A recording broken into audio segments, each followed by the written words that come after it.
মানুষ নেকা ছাড়ার প্রতিযোগিতায় লিপ্ত, গুনাহের মধ্যে লিপ্ত। এমনই ফিতনা হচ্ছে জামানায় আল্লাহ সুবহানাহু ওয়া তাআলা আমাদেরকে দয়া করে ভালোবেসে মহব্বত করে প্রতি জুমার ন্যায় আদর তালিম জুমার নামাজ আদায়ের নিমিত্তে তার আমার মসজিদে আসার বসার তৌফিক দান করেছেন। এজন্য অন্তর থেকে কালিমাতুশ শুকর আদায় করি আলহামদুলিল্লাহ।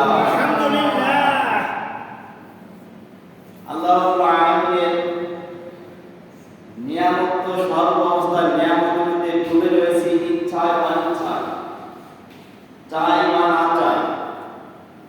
আল্লাহর এমন কোন মাখলুক নাই যে আল্লাহর নিয়ামত ভোগ করে। আল্লাহর নিয়ামতে ভোগ না করে কোনো উপায় নাই। আল্লাহর নিয়ামত ছাড়া একটি প্রাণী একটি মাখলুক বাঁচার কোনো অবকাশ নাই। যখন আল্লাহ রাব্বুল আলামিন আমাদেরকে বেশি বেশি ভালোবাসে, যারা আল্লাহর হুকুম পালন করবেন তাদের পক্ষ থেকে একটু বেশি ভালোবাসেন বিদায় আমাদেরকে আগে ভাগে আসার তৌফিক দান করেছেন। আমিন। কারণ আগে আসলে লাভ বেশি। তাহলে যে আগে আসে তার লাভবান সে বেশি। আর আল্লাহ রাব্বুল আলামিন যে বান্দাকে তার গোলামীর জন্য কবুল করে, ভালোবাসে, তাকে দিয়ে দিনের কাজ বেশি বেশি করার তৌফিক দান করে। তৌফিকের চাবিকাঠি হলো আল্লাহর হাতে। যাকে আল্লাহ রাব্বুল আলামিন কবুল করেছেন, কবুল করেন, সেই পারে একমাত্র আল্লাহর ইবাদত করতে, আল্লাহর হুকুম পালন করতে, আল্লাহ যে কাজের মধ্যে আল্লাহ খুশি ওটা পালন করতে পারে, যে কাজ করতে আল্লাহ রাব্বুল আলামিন নিষেধ করেছেন ওটা থেকে সে বিরত থাকতে পারে, যাকে আল্লাহ রাব্বুল আলামিন তৌফিক দান করেন। যদি আপনি আমার শরীরের শক্তি দিয়ে যদি আমি বলি, শরীরের শক্তিতে আল্লাহ পালন করা সম্ভব নয়। মেধা দিয়েছে, মেধা শক্তি রেখেছে, মেধা শক্তিতে আমি আল্লাহ পালন করব, আল্লাহ নির্দেশ পালন করব, এটাও মেধা শক্তি দ্বারা সম্ভব নয় যদি আল্লাহ তাআলা আমাকে আপনাকে কবুল না করে। তাহলে সর্বোপরি হচ্ছে আমরা চেষ্টা করব, আর আল্লাহ রাব্বুল আলামিন যদি আমাদেরকে দয়া করে ভালোবেসে কবুল করে, তখনই আমি আল্লাহর হুকুম পালন করতে পারবো। আল্লাহ রাব্বুল আলামিন যেটা আমাদেরকে নিষেধ করেছে ওই কাজ থেকে বিরত থাকতে পারবো। গত জুমায় কিছু আলোচনা করেছিলাম সহায়তা সম্পর্কে, কিছুটা হজের ব্যাপারে। তা আমাদের শত্রু মানুষ, আদম জাতির শত্রু হচ্ছে শয়তান। শয়তান আমাদেরকে দিয়ে নানান মনের মধ্যে চিন্তা উদয় করিয়ে দেয়। মুসলমান বলে না যে নিজেকে মুসলমান বলে দাবি করে, সে কখনো বলে না যে নামাজ পড়া যাবে না, পড়া ভালো না, এমন কোনো কথা কোনো মুসলমানে বলে না। যে মুসলমান দাবি করে সে অবশ্যই বলে নামাজ আল্লাহর হুকুম, নামাজ পড়লে আল্লাহ খুশি হয়, না পড়লে আল্লাহ বেজার হয়। এর কোনো পরিণামটা আছে কি? নিজের গাফলতি আর শয়তানের ধোঁকা। শয়তানের ধোঁকা, নিজের গাফলতি। কিন্তু নামাজের পড়া ভালো, আল্লাহ খুশি হয়, আল্লাহর হুকুম পালন হয়, এটা প্রত্যেকটা মুসলমান জানে। কিন্তু শয়তান আমাদেরকে কি করে? আগামী চক্করে ফেলে দেয়। শয়তান চিন্তা করে যে আগামীতে কালকে করবো, আগামীতে ভালো হবো, আগামীতে আল্লাহর হুকুম আপনি ধরবো, এইভাবে চিন্তা করে। দেখি যে আমি আগামী চক্করে রাত্রিটা যদি মৃত্যুবোধ কবরের মধ্যে ঢুকাই দিতে পারি, আমি শয়তান, আমি সাকসেস।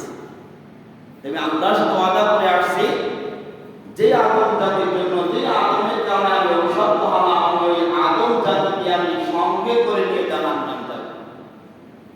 ওয়াদাবদ্ধ হয়ে আসছে। আল্লাহ রাসূল সাল্লাল্লাহু আলাইহি ওয়াসাল্লাম হাদিসে ইরশাদ করেন, মাতা লিল্লাহি মাম্মাতা লিল্লাহি ওয়া লাম ইয়াকুত يحج وعليه الحج فليعبد إن شاء يهوديا وإن شاء نصرانيا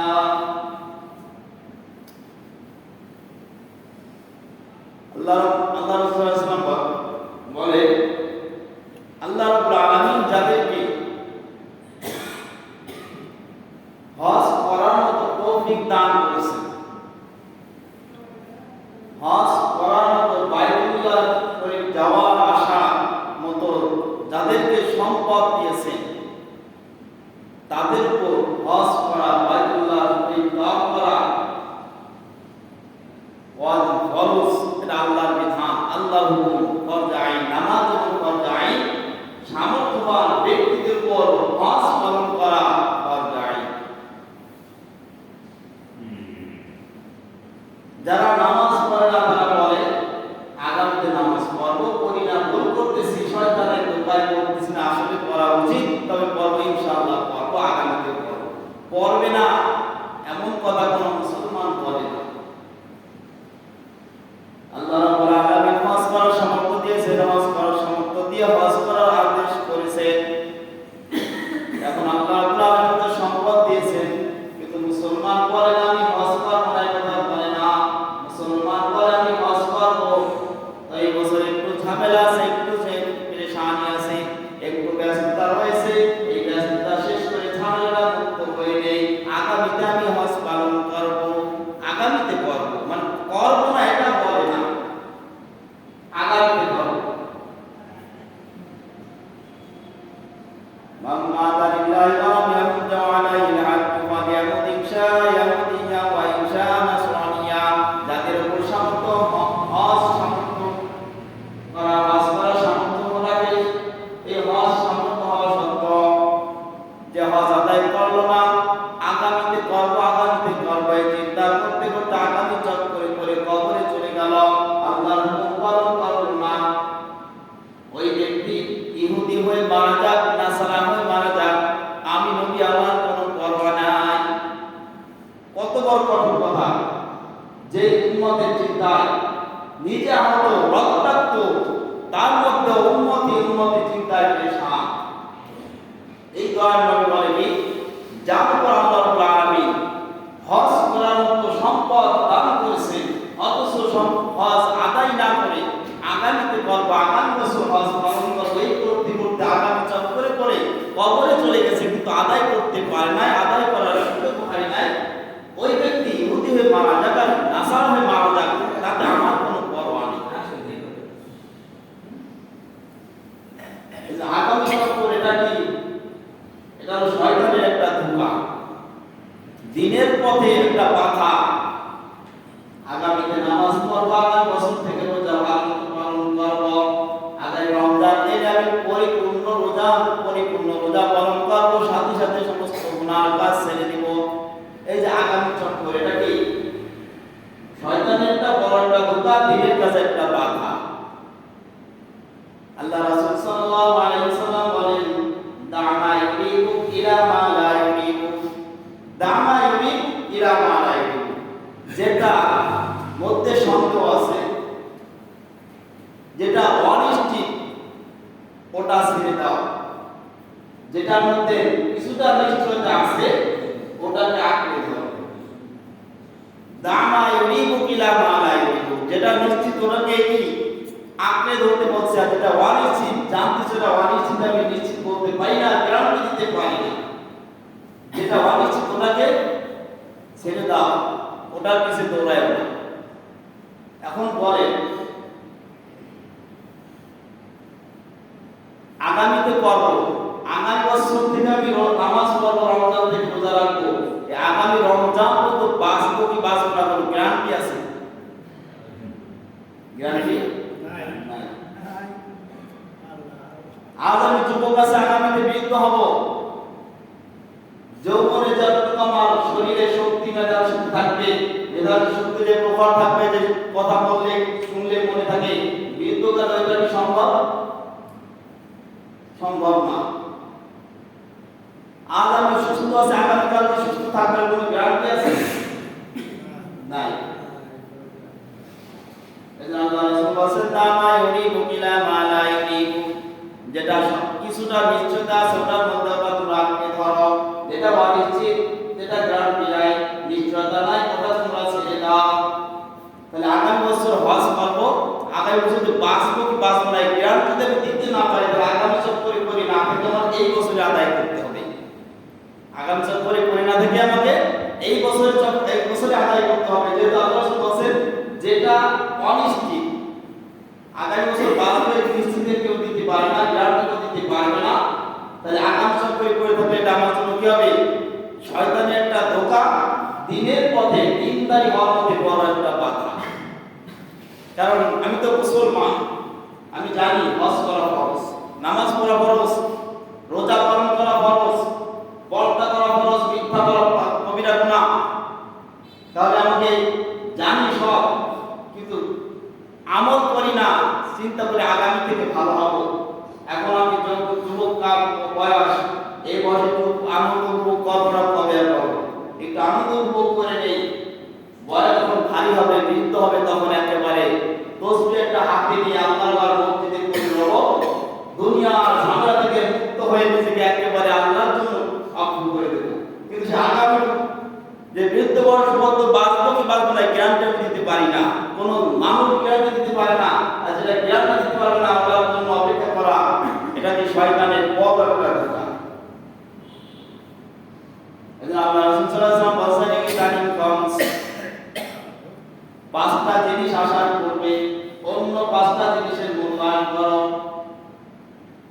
যদি পাঁচটা জিনিস আসার পূর্বে তার বিপরীত অন্য পাঁচটা জিনিসের আমি মূল্যায়ন করতে পারি, তাহলে নিশ্চিত আমি ঈমান নিয়ে, ঈমানদার হয়ে কবরে সামান নিয়ে আল্লাহর একজন খাঁটি গোলামের কবরে যাওয়া সম্ভব।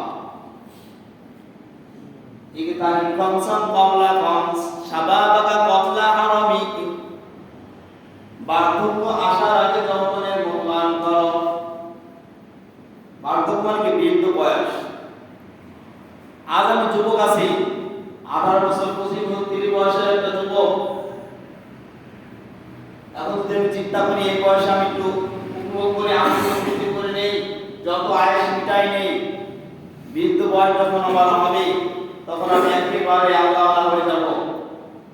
5 ওয়াক্ত নামাজ আযানের আগে মসজিদে প্রবেশ করব, জামাত হয়ে যাবে, নামাজ শেষ হবে, নামাজের পর সুযোগ থাকলে সুযোগ মতো কিছু নফল পড়ব, তারপরে লাস্টে মসজিদ থেকে বাইরে হব। এই চিন্তা যদি করি তাহলে ওই যে আল্লাহ বলেছেন দামা ইউরিবু কিলা মালা ইউরিবু, যেটা কিছুটা নিশ্চিত আছে সেটা আঁকড়ে ধরো, যেটা অনিশ্চিত সেটাকে ছেড়ে দাও, সেটা পিছে দৌড়ায়ো না। ওটা হচ্ছে শয়তানের ধোঁকা, দিনের মধ্যে বড় একটা বাধা। আল্লাহ বলেছেন বার্ধক্য আসার আগে যৌবনের মূল্যায়ন করো। মানুষের কাল আছে তিনটা, শিশুকাল, যৌবনকাল, বৃদ্ধকাল। তিনটা কালের মধ্যে আল্লাহর কাছে কোন কালটা পছন্দনীয় বলতে পারেন না? যৌবনকাল। কোন কাল? যৌবনকালটা ইবাদত আল্লাহর কাছে বেশি পছন্দনীয়। কারণ দেখবেন যৌবনকালে শরীরের শক্তি পরিপূর্ণ থাকে, আঘাত পেলেও ওই আঘাতে মাজা বাঁকা হয় না। আঘাত পেলেও কি আঘাতে মাজা বাঁকা হয় না। হাতে ব্যথা পাইছে, ওই হাতে তারপর কাজ করতে পারে। এটা যৌবনকালে কি নিয়ামত। শরীর অসুস্থ, জ্বরের মধ্যেও কি পরিশ্রম করতে পারে। কিন্তু যে ব্যক্তির বার্ধক্যে পৌঁছে গেছে, 50-60 ওভার হয়ে গেছে, হাঁটতেও কষ্ট হয়, আমাকে লাঠি নিয়ে হাঁটতে হয়, এমন ব্যক্তি একটু জ্বর ঠান্ডা শুরু হয়, তার জন্য ঘর থেকে বাইরে হওয়া কঠিন হয়ে যায়। নামাজ পড়তে গেলে দাঁড়িয়ে মাথা ধরে দেয়, বসে পড়তে হয়, ঠিক কিনা? কারণ বয়স দুর্বল হয়ে গেছে, আর এখন একটু কিছু হইলেই আর একটু ভেঙে পড়ে বয়সের বার্ধক্যের কারণে। যৌবনকালে শক্তি থাকে, অসুস্থ যদি জ্বর 100 উপরেও থাকে, 100 ডিগ্রির উপরে জ্বর থাকে, এরপরও নামাজ পড়া সম্ভব। আমার নিজের কথায় বলি, 2014 সালে যখন আমি রাজক মসজিদে ছিলাম, 2 থেকে 3 দিন আমার জ্বর ছিল, খুব জ্বর। সেই রুটির মতো খাইতে পারতাম না, এটা তো আমি ওই খাইতামই না। আর মাথায় ভুল থাকতে তো অনেকদিন ধরে আমি আসি, মাথায় উঠলো 30 রমজানে হয়তো বিরিয়ানি নয় খেসুই থাকে ইসে ইফতারিতে, ওখানে 30টা দিনে কি বেশিরভাগই ইফতারি তো খেসুই আসতো। আর আমি রাজুর মোড় থেকে আমি আলাদা আমি ইফতার কিনে নিয়ে আসতাম, আমি সময় খেসুই খাই পারবি না। থাকতে থাকতে আপনাদের মতো হয়ে গেছে, খেসুই এখন একটা সুস্বাদু খাবার হয়ে গেছে। এটা আপনাদের সহবাতে থাকতে থাকতে এটা মাথার উপর থাকতে থাকতে এটা মাথার উপরে একটা অভ্যাস হয়ে গেছে। কিন্তু আসলে আমরা কি আগে তো প্রথম ছিলাম, খেসুই দেখলে আমার অশান্তি লাগে, খাইতাম না, নিজে খাইতাম না, পরের দিন আমি ইফতারি খাইতাম, মসজিদে খেসুই খাইতাম না, কারণ ওটা পছন্দ না। কিন্তু সহবতে থাকতে দেখি সহবতে একটা আসর আছে না, সহবতে একটা আসর আছে। যাই হোক, তখন ওই জ্বরের মধ্যে আমার অ্যান্টিবায়োটিক চলে, খাইতে পারি না, না খেয়ে রোজা রাখছি। এই অবস্থা আমি তারাবি নামাজ পড়েছি, রোজা পালন করছি, তারাবিও করছি, রোজা পালন করছি, না খেয়ে রোজা রেখে অসুস্থতার ভিতরে। এটা যৌবনকালের নিয়ামত। এই জন্য যৌবনকালের ইবাদত আল্লাহর কাছে সব থেকে কি বেশি প্রিয়। এই জন্য আল্লাহ রাসূল বলেছেন, শাবাবকা ক্বাবলা হারামি, বার্ধক্য আসার আগে যৌবনের মূল্যায়ন করো। এই মূল্যায়ন করতে হবে আমাকে নেক আমল দ্বারা, গুনাহমুক্ত হয়ে গুনাহ থেকে বেঁচে নেক আমলকে আঁকড়ে ধরে আমাকে এই বার্ধক্যে যৌবনের মূল্যায়ন করতে হবে। এখন থেকে যৌবনের মূল্যায়ন কিভাবে করবো? এই যৌবনের কালে আমাকে গুনাহ থেকে বেঁচে চলার সাধ্যের চেষ্টা করবো, আল্লাহ রাব্বুল আলামিন অবশ্যই কবুল করবে। যদি আমার নিয়ত আর চেষ্টা পরিপূর্ণ করি, যে কোনো কাজ করি না কেন, গুনাহ পথে হোক আর নেকির পথে হোক, দুনিয়ার পথে হোক আর আখিরাতের পথে হোক, আমি যদি আমার দুইটা কাজ নিয়ত আর চেষ্টা পরিপূর্ণ করি, ওই কাজের মধ্যে আল্লাহ রাব্বুল আলামিন আমাকে সফলতা দান করবে। তাতে গুনার পথে হোক আর নেকের পথে হোক, যে পথে আমি অগ্রসর হব, আমার দুইটা কাজ পরিপূর্ণ হবে, ওই কাজের মধ্যে আল্লাহ আমাকে সফলতা দান করবে। তার প্রথম কাজ হলো আমাকে বার্ধক্য, আমাকে যৌবনে মূল্যায়ন করবো, বার্ধক্য আসার আগে। ওয়াসিহাতা ক্বাবলা সুকুমিক, অসুস্থতা আসার আগে সুস্থতার মূল্যায়ন করবো, অসুস্থতা আসার আগে সুস্থতার মূল্যায়ন করবো। আজ আমি সুস্থ আছি, আগামীকাল কি সুস্থ থাকবো কি থাকবো না, এটার কি কোনো গ্যারান্টি আছে? নাই। আজ আমি সুস্থ আছি, আগামীকাল হয়তো বিছানা ধরা হয়ে যেতে পারে বাকি জীবনটা। অনেক যুবক আছে বিছানা ধরায় যুগে যুগ করে ওই অবস্থায় মৃত্যুবরণ করে, এবং অনেক যুবকই এমন হয়ে যায়। তাহলে আজ সুস্থ আছে, আগামীকাল সুস্থ থাকবো গ্যারান্টি নাই। আজকে আমি সুস্থ রয়েছে, সুস্থতার মূল্যায়ন করবো কিসের দ্বারা? নেক আমল দ্বারা। সুস্থ আছি বলেই আমি নেক আমল বাদ দিয়ে, আল্লাহর হুকুম বাদ দিয়ে দুনিয়ার পিছনে দৌড়াবো, নিজের স্বার্থের পিছনে দৌড়াইলাম, আল্লাহর হুকুম পালন করলাম না, তাহলে এটা সুস্থতার নিয়ামতের শুকরিয়া আদায় হইল না। কি শুধু শুকরিয়া? আলহামদুলিল্লাহ বললেই কি, খুশি মনে আলহামদুলিল্লাহ বললেই আদায় হয়, কিন্তু সব জায়গা খুশি মনে আলহামদুলিল্লাহ বললে শুকরিয়া আদায় হয় না। সম্পদের শুকরিয়া আদায় করবো, আল্লাহর হুকুম অনুযায়ী যাকাত আদায় করবো, সম্পদের শুকরিয়া আদায় হবে। যাকাত আদায়, দান সদকা দ্বারা সম্পদের শুকরিয়া আদায় হয়। ওই সময় অবসর সময় পেয়েছি, সুস্থতা পেয়েছি, আল্লাহ রাব্বুল আলামিন সুস্থতা দান করেছেন, এই সুস্থতা দিয়ে আমি নিয়ামতের শুকরিয়া আদায় করবো আল্লাহর হুকুম পালনের মাধ্যমে। ওয়াসিহাতা ক্বাবলা সুকুমিক, অসুস্থতা আসার আগে সুস্থতার মূল্যায়ন করবো। 3 নাম্বার, ওয়াগিনাকা ক্বাবলা ফাকরিক, অভাব আসার আগে আমি সচ্ছলতার মূল্যায়ন করবো।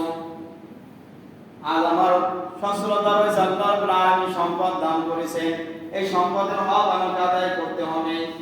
যেইভাবে সম্পদের হক আদায় করলে আল্লাহ খুশি হয়, সেইভাবে আমাদের সম্পদের হক আদায় করতে হবে। যেমন এই হজের কথা বললাম পূর্বে, যে আল্লাহ রাব্বুল আলামিন সম্পদ দান করেছেন, হজ করার তৌফিক দিয়েছেন, এই পরিমাণ সম্পদের মালিক আল্লাহ আমাকে বানাইছেন। এখন আমি হজ না করি, আগামীতে করবো বললাম, আগামীতে মরে যাওয়ার নাই। হজ ফরজ হচ্ছে 2024 সালে, আমার মৃত্যু যদি 50 সালে যদি মৃত্যু হয়, আমি আগামীতে করার অপেক্ষা রইলাম, কিন্তু 24 সাল যাইতে না যাইতে আমি একটা ফকিন্নি হয়ে গেলাম, একেবারে নিঃস্ব হয়ে গেলাম।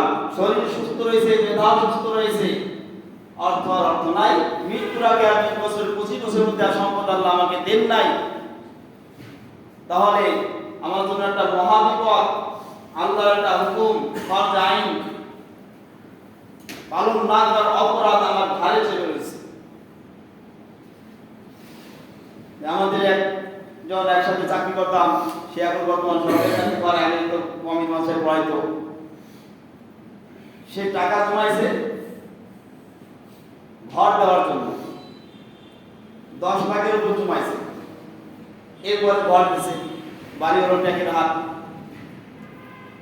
ঘর দেওয়ার পরে বললাম যে ভাই, ঘর তো দিলেন, আলহামদুলিল্লাহ ভালো কাজ করলেন, এই টাকাটা জমাইছে কত বছর ধরে? অনেক বছর ধরে, প্রায় 20 বছর ধরে জমাইছে, 20-30 বছর, 25 বছর উপর পর্যন্ত জমাইছে। এই 25 বছর ধরে যা জোগাইছি সেই টাকাতে ঘর দিলাম।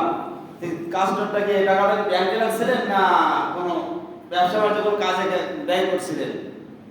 কয় না, ব্যাংকে রেখেছিলেন। ব্যাংকের একটা দায়িত্ব আপনার ঘাড়ে চেপে আছে। কি দায়িত্ব? কয় আপনার উপর হজ করার খরচ। কি আমি তো এখন টাকা ভেঙে গেলেছি, আমি টাকা ভাঙছেন, কি হয়েছে? আপনার জিম্মায় হজ আর এটা যত আদায় না করবে নিজের টাকায়, অন্য যদি আপনাকে তার বলতে হতে পারে, এটা আদায় হবে না।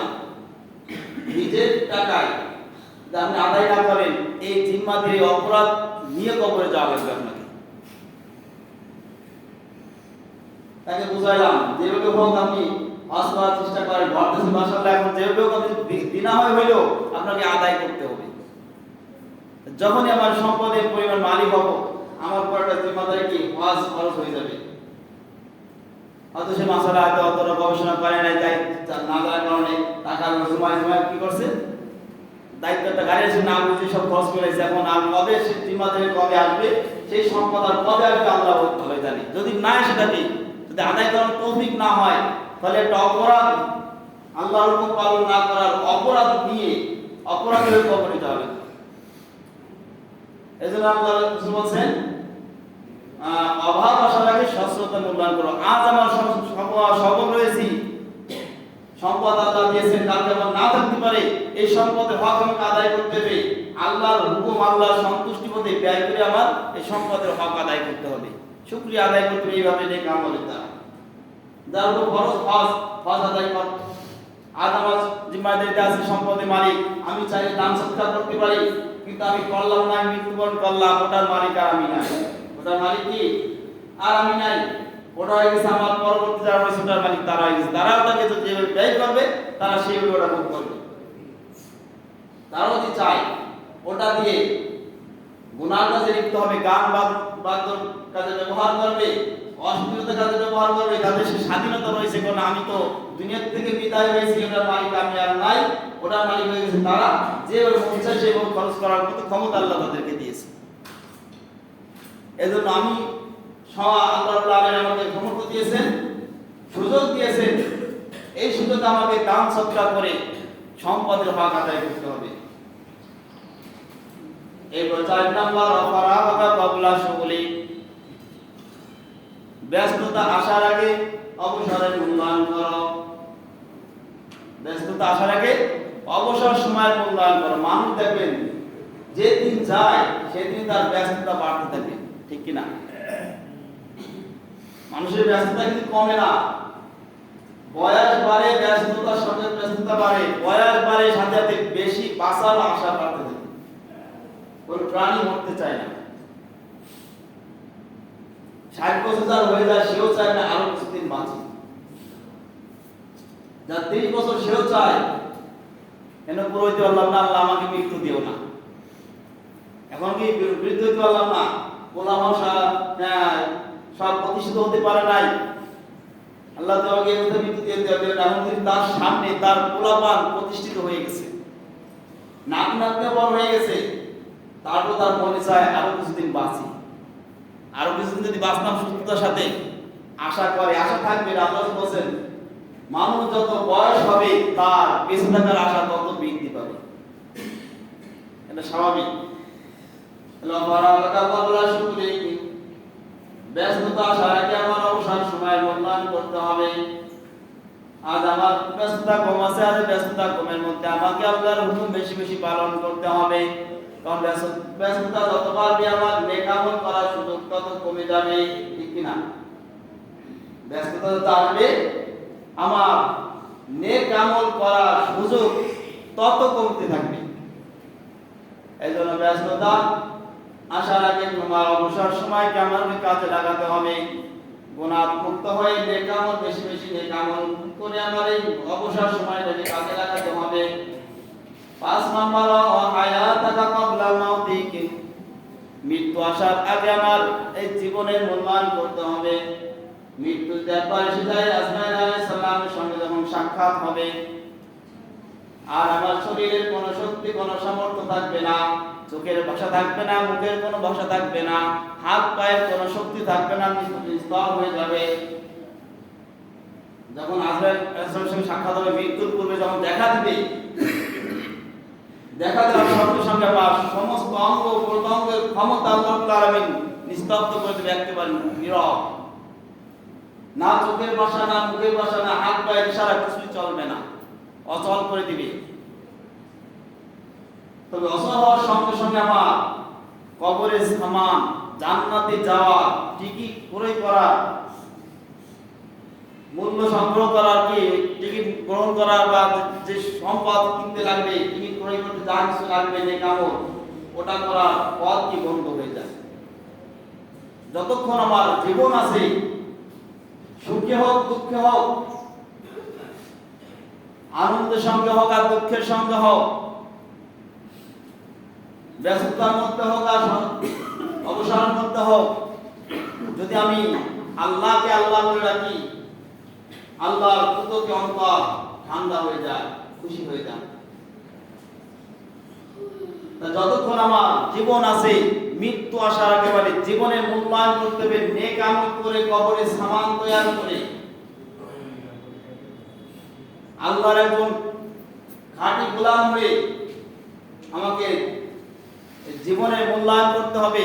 যদি আমি জীবনে মূল্যায়ন না করতে পারি, মৃত্যুর পর আমার জন্য অনন্তকাল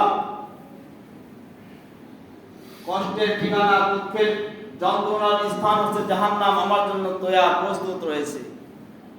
এই জন্য মৃত্যুর পর যদি আমাকে সুখে থাকতে হয় অনন্তকালের জন্য, সেই অনন্তকালের সুখ ক্রয় করার স্থান হচ্ছে দুনিয়া। এই দুনিয়া থেকে যতটুকু হায়াত আমাকে আল্লাহ রাব্বুল আলামিন দিয়েছেন, এই হায়াতের মধ্যে আমাকে কি করতে হবে? আমাকে এই সুখের ঠিকানা ক্রয় করে আমার এখান থেকে নিয়ে যেতে হবে। যদি আমার এখান থেকে দুনিয়া থেকে আমি জান্নাত ক্রয় করে নিতে না পারি, তাহলে আমার জীবনটা ব্যর্থ। এই জন্য বলছে মৃত্যু আসার আগে আমার এই জীবনের মূল্যায়ন করতে হবে। আজ আমি জীবিত রয়েছি, এই বছর রমজান পালন করেছি, আগামী রমজান নাও পেতে পারি, পাবো না জানি না। আজ জুমার নামাজ পড়ছি, আগামী জুমা পাবো কিনা জানি না। এই জুমা সেই জুমা হয়ে যেতে পারে। যদি কেউ যদি জানতে পারতো এত এক সপ্তাহ পর তার মৃত্যু হবে, তাহলে তার এক সপ্তাহের মধ্যে খাওয়া দাওয়া ঘুম সব আরাম হয়ে যেত, যে আমার দুনিয়ার সময় শেষ। ওই টেনশনে না মুখ দিয়ে খাবার নামতো, না চোখে নিদ্রা আসতো। এই জন্য আল্লাহ রাসূল সাল্লাল্লাহু আলাইহি ওয়াসাল্লাম বলেন হায়াতুকা ক্বাবলা মাউতিক, মৃত্যু আসার আগে তুমি জীবনের মূল্যায়ন করো। এই জন্য মানুষ, মুসলমান সর্বদা চায় আল্লাহর পালন করবো, কিন্তু বড় বাধা হচ্ছে কি আগামী চক্কর। আগামী নয়, নেক আমলের সাথে সাথে সাথে ধরতে হয়। কাজের নাম কর, শুরু করবো তো কাজ শুরু হয়ে যাবে।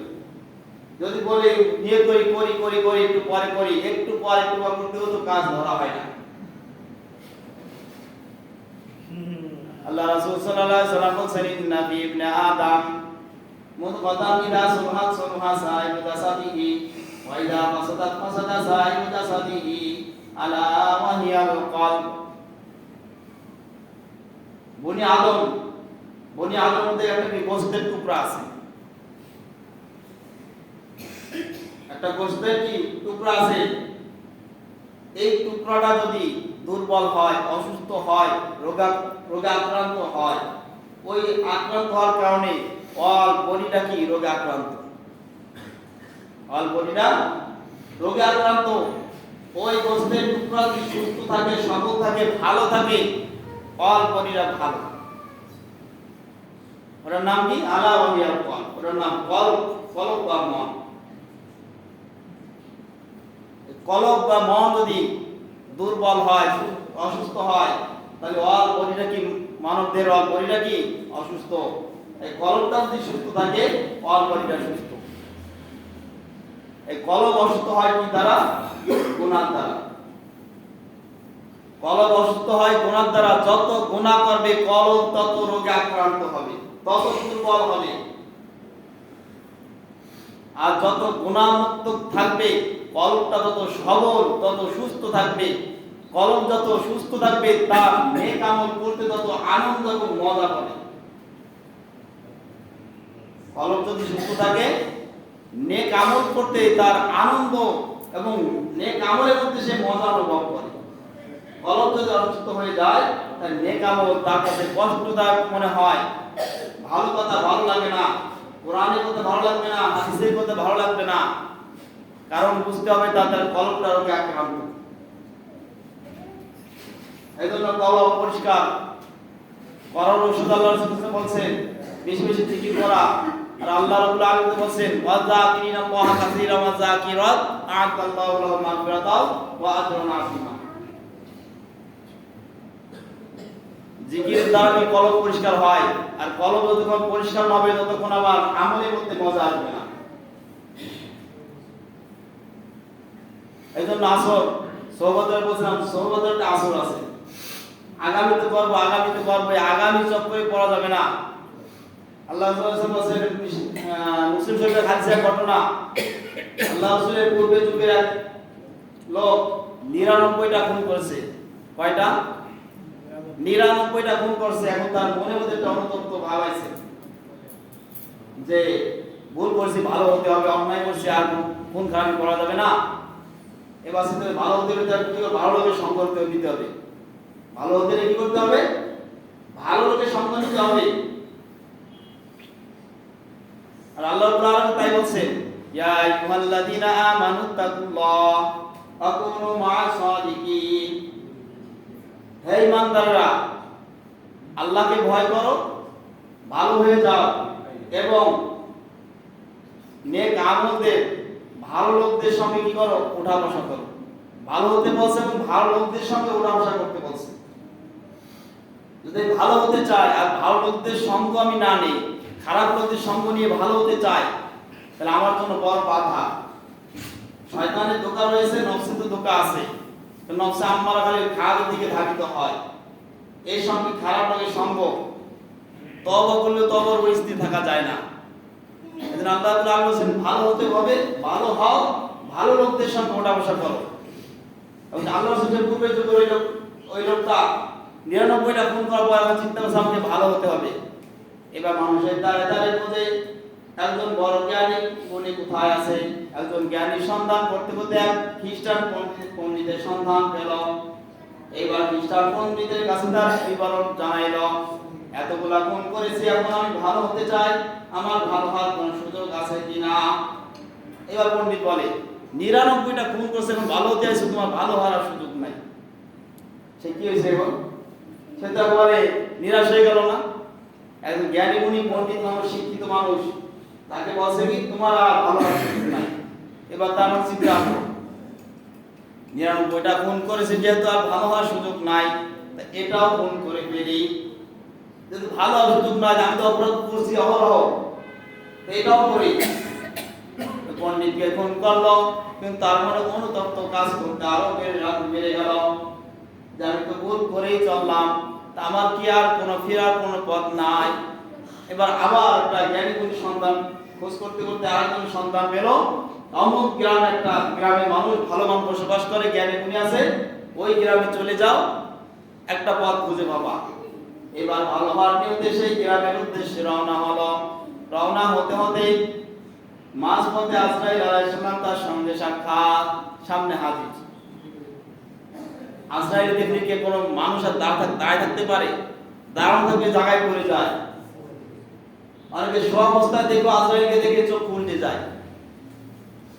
আজরাইল দেখে কি চোখ উল্টে যায়, ভয়ে পিশাব করে দেয় পিশাবের মৃত্যুর আগে। এবার সে তো ভালো হওয়ার নিয়তে এবার রওনা করেছিল মাঝপথে আজরাইল আলাইহিস সালামের সঙ্গে সাক্ষাৎ।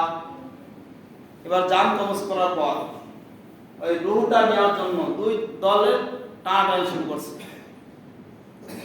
বদকারদের রূহ নেওয়ার জন্য ফেরেশতারা হাজির, নেককার লোকদের যে সমস্ত ফেরেশতারা নেককারদের রূহ নিয়ে যায় সেই দলও হাজির। এবার বদকারের রূহ যারা নেয় সেই ফেরেশতা বলে এই সারা জীবন পাপ করছে, খুন খারাপি করছে, এই রূহটা আমরা নিয়ে যাব।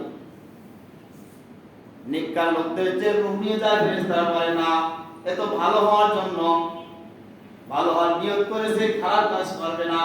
ভালো হওয়ার নিয়তে তো সে পথ অগ্রসর হচ্ছিল, ভালো লোকের সন্ধানে যাচ্ছিল, ভালো লোকের সঙ্গে যাওয়ার জন্য চেষ্টা করছিল। তাহলে এই রূহটাকে আমরা নিব। এবার দুই দলের মধ্যে ঝগড়া। এই ঝগড়া মেটাবে কি? আল্লাহ রাব্বুল আলামিন ফয়সালা দিয়ে দিলেন, তোমরা ঝগড়া করো না, যেখান থেকে রওনা করছে আর যেখানে যাইবে এই মাপ দিয়ে দেখো তার কোন কোন ভাগের মধ্যে পড়ে।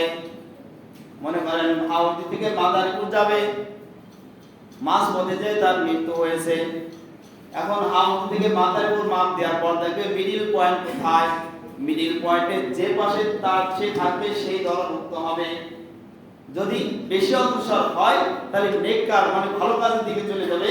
যদি অগ্রসর মিডিল পয়েন্ট পার না হতে পারে তাহলে সে গুনাহগার হিসেবে যুক্ত হয়েছে, গুনাহগার হিসেবে হাতে কি সেই সিদ্ধান্তটা সে তার কবজ করা নেওয়া হবে, জমা করা হবে। কিন্তু ওই ব্যক্তি কি করছে, যখন আজরাইল আলাইহিস সালামকে দেখার সঙ্গে পড়ে গেছে, পড়ে যাওয়ার পর কিন্তু তার শরীরের ক্ষমতা যদিও নাই কিন্তু মেধা শক্তি রয়েছে, মেধা সুস্থ রয়েছে। চিন্তা করছে যতক্ষণ আমি বেঁচে থাকবো এই ভালো হওয়ার জন্য যে রওনা করছি এটা আমার চেষ্টা চালাই যেতে হবে। পরে যে বুক বসে বসে তত্ত্ব পারছে কিছুটা আগাইছে, শরীরে হাত পা শক্তি নাই কিন্তু পরে যাওয়ার পরে কি বুকটা বসে বসে কিছুটা আগাইছে আর ওখানেই মৃত্যুবরণ করছে। এখন ফেরেশতাদের ঝগড়ার কারণে আল্লাহ ফয়সালা অনুযায়ী মাপ দিয়ে দেখে মিডিল পয়েন্টে পড়ে গেছে, পুরো মাস মিডিল পয়েন্টে যেখানে পড়ছে পড়ার পর বুক দিয়ে যতটুকু বসে গেছে অতটুকু পথ আগাই গেছে। সুবহানাল্লাহ, যতটুকু পথ বুক দিয়ে বসে আগাইছে যে আমার মৃত্যু হওয়া পর্যন্ত আমি যে ভালো হওয়ার নিয়ত করছি, ভালো লোকের সঙ্গ যাওয়ার জন্য চেষ্টা করছি, আমি চেষ্টা চালা যাবো কি আমার সাধ্য অনুযায়ী মৃত্যু পর্যন্ত। এবার যখন মাপ দিয়ে দেখছে তার বুক বসে যতটুকু গেছে অতটুকু বার হয়েছে, তাহলে তার রূহটা চলে গেল ফেরেশতাদের রহমতে, ফেরেশতাদের হাতে, রহমতে ফেরেশতাদের হাতে। এখানে একটা শিক্ষণীয় বিষয়, এটা মুসলিম শরীফের হাদিসে ঘটনা, যেখানে সে নিয়ত করছে ভালো হওয়ার জন্য, আর নিয়তটা কি জীবন শেষ হওয়া পর্যন্ত, আর এই নিয়তের উপর অটল ছিল। সে চিন্তা করতে পরে তো গেছে আমার হাতে শক্তি নাই, পায়ে শক্তি নাই, জায়গায় শুয়ে থাকি, মৃত্যু এখানেই হোক। বান্দার দুইটা কাজ সময় শেষ করে দেবো। বান্দার দুইটা কাজ নিয়ত আর চেষ্টা যখন পরিপূর্ণ হয় ওই কাজের মধ্যে আল্লাহ রাব্বুল আলামিন সফলতা দান করেন। তা পরে যাওয়ার পর তার সুস্থ হয়েছে বিবেক, সে চিন্তা করছে আমার মৃত্যু না হওয়া পর্যন্ত আমি অধিক অগ্রসর হওয়ার চেষ্টা করবো, সাধ্য অনুযায়ী, হাতে শক্তি নাই, পায়ে শক্তি নাই, মুখ দিয়ে বসেছি। এই জন্য আল্লাহ রাব্বুল আলামিন তার রহম করছে বিদায় জমিনটাকে সিস্টেম করে ওটাকে পথ আগায় দিয়েছে যাতে করে সে কি নাজাত পেয়ে মাপ পেয়ে জান্নাতে যেতে পারে। এজন্য আমরাও চেষ্টা করবো, নিয়ত করবো, সাধ্যের চেষ্টা করলে অবশ্যই আল্লাহ রাব্বুল আলামিন আমাদেরকে সেই সফলতা দান করবেন। আল্লাহ রাব্বুল আলামিন আমাদের সবাইকে প্রতিটা কাজ, প্রতিটা মুহূর্ত সহি নিয়তে রাসূলুল্লাহ সাল্লাল্লাহু আলাইহি ওয়াসাল্লামের তরিকা অনুযায়ী কর্তব্য দান করুন। আমিন।